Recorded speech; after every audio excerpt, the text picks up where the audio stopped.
Hello everyone, আমি বিতিশা রান্নাঘরে সবাইকে স্বাগত জানাচ্ছি। আজ যে রেসিপি শেয়ার করব সেটি হলো কাঁচকলা আলু বড়ি দিয়ে চিংড়ি মাছের ঝোল। তার জন্য প্রথমে কড়াইতে তেল গরম করে নেব। তেল গরম হলে তার মধ্যে লবণ হলুদ মাখানো চিংড়ি মাছগুলো দেব। চিংড়ি মাছগুলোকে ভালোভাবে ভেজে নেব। চিংড়ি মাছগুলো ভালোভাবে ভাজা হলে চিংড়ি মাছগুলোকে তুলে নেব। এরপর ওই মাছ ভাজার তেলে এক মুঠো ডালের বড়ি দেব। বড়িগুলোকে লাল লাল করে ভেজে নেব। বড়িগুলো ভাজা হলে তুলে নেব।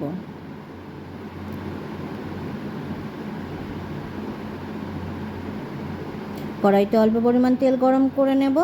তেল গরম হলে দেব শুকনো লঙ্কা, তেজপাতা ও গোটা জিরে ফোড়ন। ফোড়ন ভাজা হলে দেব একটা মাঝারি সাইজের পেঁয়াজ কুচি, 8-10টা চেরা কাঁচা লঙ্কা। পেঁয়াজ কাঁচা লঙ্কা কিছু সময় ভেজে নেব।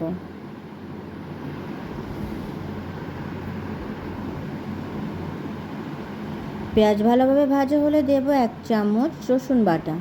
রসুন বাটা দিয়ে কিছু সময় ভেজে নেব। রসুনের কাঁচা গন্ধ চলে গেলে দেব লম্বা লম্বা করে কেটে রাখা আলু।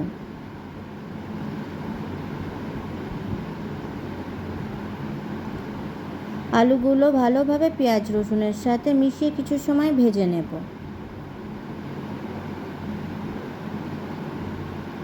আলু একটু ভাজা হলে দেব কেটে রাখা কাঁচকলা।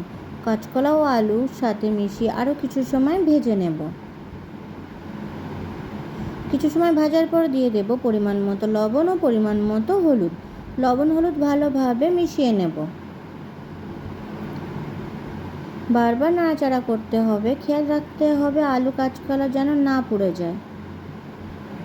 কিছু সময় কষার পর দেব একটা টমেটো কুচি। টমেটো কুচি আলু কাঁচকলার সাথে মিশিয়ে নিয়ে আরও কিছু সময় কষে নেব।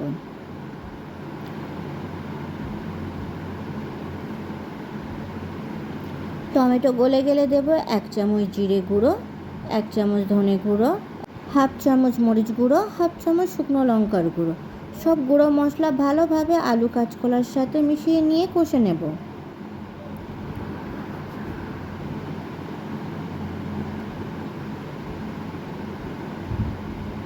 ভালোভাবে কষানো হয়ে গেলে দেব পরিমাণ মতো গরম জল।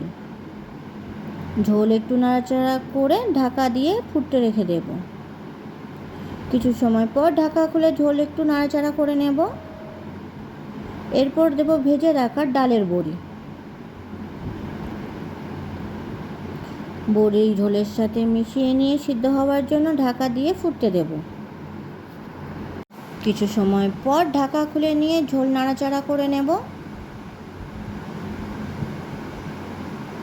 আলু কাঁচকলা বড়ি প্রায় সিদ্ধ হয়ে গেছে। এবার দেব ভেজে রাখা চিংড়ি মাছ। চিংড়ি মাছগুলো ঝোলের সাথে মিশিয়ে নিয়ে ফুটতে দেব। মাঝে মাঝে একটু নাড়াচাড়া করে নেব। ঝোল ভালোভাবেই ফুটছে। আলু বড়ি কাঁচকলাও সিদ্ধ হয়েছে। গরম মশলার গুঁড়ো দিয়ে ঝোল নাড়াচাড়া করে নিলেই তৈরি কাঁচকলা আলু বড়ি দিয়ে চিংড়ি মাছের ঝোল। ভিডিওটি কেমন হয়েছে অবশ্যই কমেন্ট করে জানাবেন। আর ভিডিওটি যদি আপনাদের ভালো লেগে থাকে তাহলে চ্যানেলটিকে সাবস্ক্রাইব করতে একদম ভুলবেন না। ধন্যবাদ।